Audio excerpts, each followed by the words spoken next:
Artist Nav and Dracovin, Lord and Emperor of the Dracovin Empire, and welcome.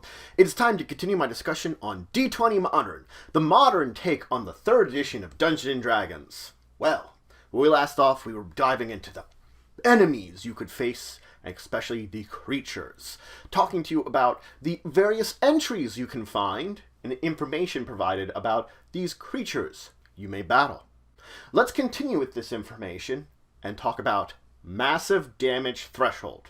This number represents the amount of damage that a creature can take from a single attack that could possibly reduce it to -1, effectively be dying. If this amount of damage is dealt to the creature, they must make a Fortitude save DC 15. If they succeed, they've toughed it out. Their body is tough enough. If they fail, it's too much damage. They fall to that negative dying rating.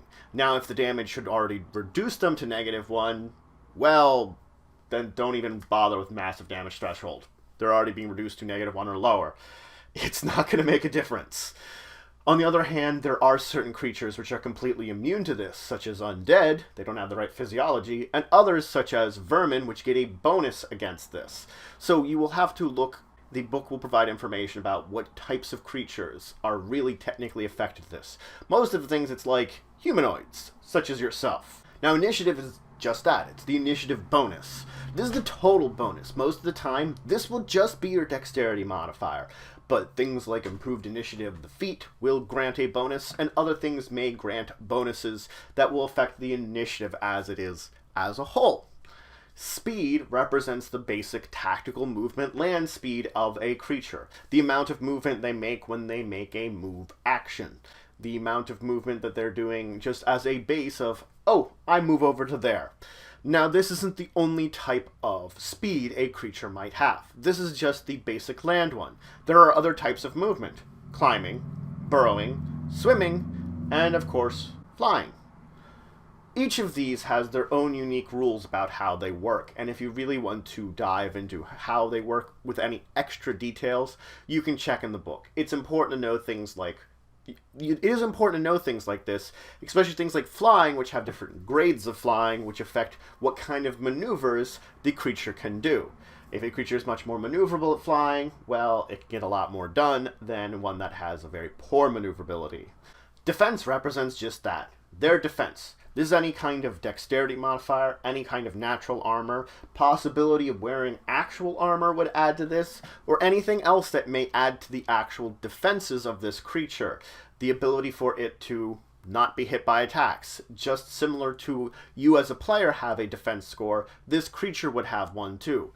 Creatures, though, will also list a flat-footed defense. This is if they have no dexterity or class modifier or any kind of modifier similar to that, and a touch defense.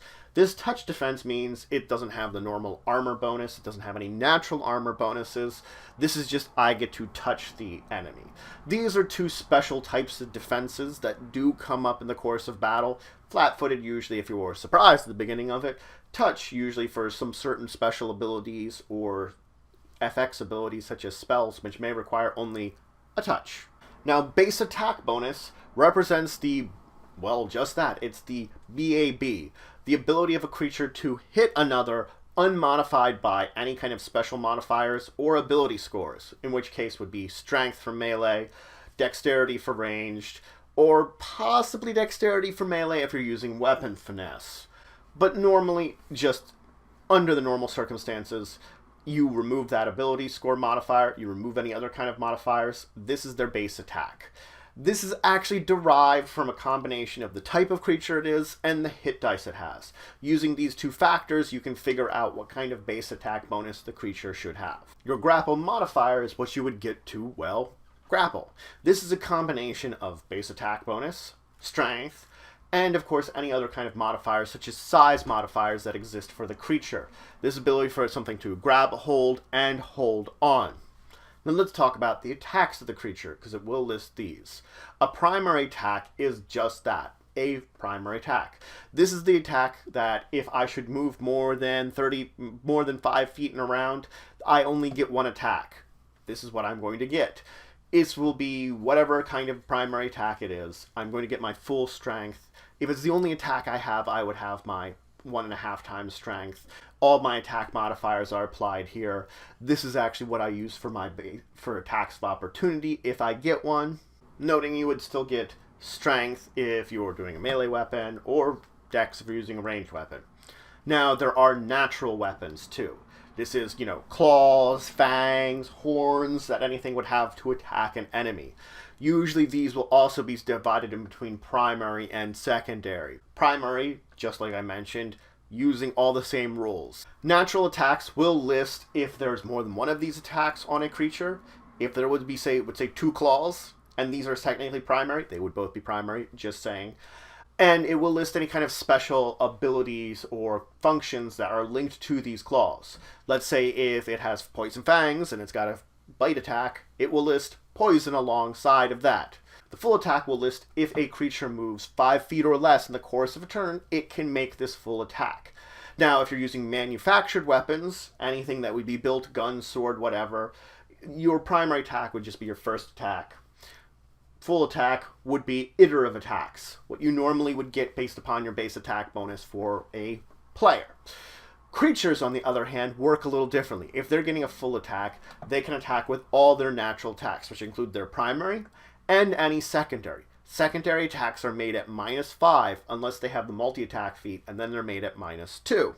Fighting space defines how many 5-foot squares, if we're using the 5-foot square grid system, a creature would take up. Something the size of a person will take up 1 of these squares. Something the size of, let's say, more like a larger creature, something like a horse or a bear, would take up 4 of these squares. So on and so forth, going larger or smaller. Technically, you can't really go smaller than 1 square, but then you can have things that would be squeezing within a square. That's their own rules. But regardless, this basically, when I'm using the basic grid system, where a 5-foot square is technically your medium man-size thing, this tells you how, it's a good way of judging how things compare to you. Now, reach is basically a ability for something to reach farther out with its natural attacks, or if it's got a weapon in hand. We did sort of mention reach when we talk about weapons, because you can have a weapon with a reach. It works differently to a good degree. Now, a thing with reach can basically reach you farther away from itself. The number of squares away are extended. It is important to note that, of course, if you're going on diagonals, the first diagonal is 1 square. The second diagonal counts as 2 squares worth of distance. So basically, if I go 1 square, it's 5 feet away. 2 squares, diagonal, 15 feet away. Next one's 20, then 30, etc., etc.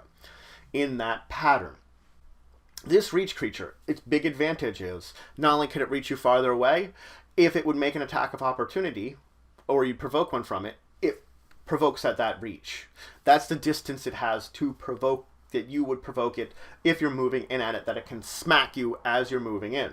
Unlike a weapon with reach, a creature with reach can hit things next to it. That's one of those advantages that it has, because this is its natural arms. I can smack something right in front of me. Now, let's talk about special qualities. These are attacks, defensive abilities, a lot of extra powers that a creature may have. They come in 3 formats. An extraordinary power is a non-magical power. It's as simple as that. It's some kind of ability that is not magic-based that this creature might have. A spell-like ability effectively mimics a spell. Now, it doesn't have any kind of components like verbal, somatic, anything like that, but it does provoke an attack of opportunity like a spell, and you will have to possibly concentrate on it like a spell. It will also be subject to spell resistance. Now, it is important to note that most of the time, caster level is based upon the hit dice of the creature that has the spell-like ability, though it could be different depending on each of the creatures. You can look and it will tell you what the caster level is appropriately.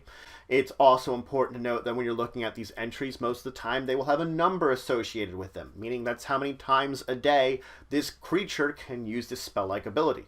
If it says at will, it's just that. It's at will. Now, the DC of these abilities will be based upon the creature's charisma modifier. So you'll use charisma to determine the basic spell DC. Now, supernatural abilities are magical abilities that are not subject to spell resistance. They also do not provoke attacks of opportunity. Most of them require some kind of attack action unless specifically stated. You don't have to concentrate on them. There are more details under each of the supernatural powers, but these are just things I can use that are still magic technically. Now, the book lists a number of common abilities, both all extraordinary, spell-like, and supernatural. I'm not going to go into detail about them, but if you do want to look through them and get an idea of what these abilities are, these common ones that many creatures have, go ahead. Now, granted, it's not all creatures have them. It's just that these are the common ones creatures may have. That's it for today. I continue to dive into talking about the statistics blocks of, well, creatures you can counter. Technically, they're usually going to be foes, but some of them might be friends. I talked about a great deal of information here today, from its massive damage threshold, the base attack, its defenses, the special qualities it has, and more. All of these details help define what a monster or creature is that your players will be fighting against, or at least could encounter and fight against. All these statistics basically put together to make this creature, and I haven't gone over all of them. We've only talked about a good portion of these abilities that basically make up the details of the creature. In the next episode, I will finish up talking about these details and move into talking about the listings of creatures that are within the book, because basically they've listed a whole bunch of creatures, a whole bunch of foes you could encounter. But if you have any questions, comments, anything you want to say, anything you think I left out, please leave in the comments below. Please like, share, and subscribe. It shows support for the channel, the empire, the work I do. If you want to show some extra support, you can always check out my Patreon. Link description below. There's some great rewards there. It helps to grow and improve the channel. But regardless, until the next time, I bid you farewell.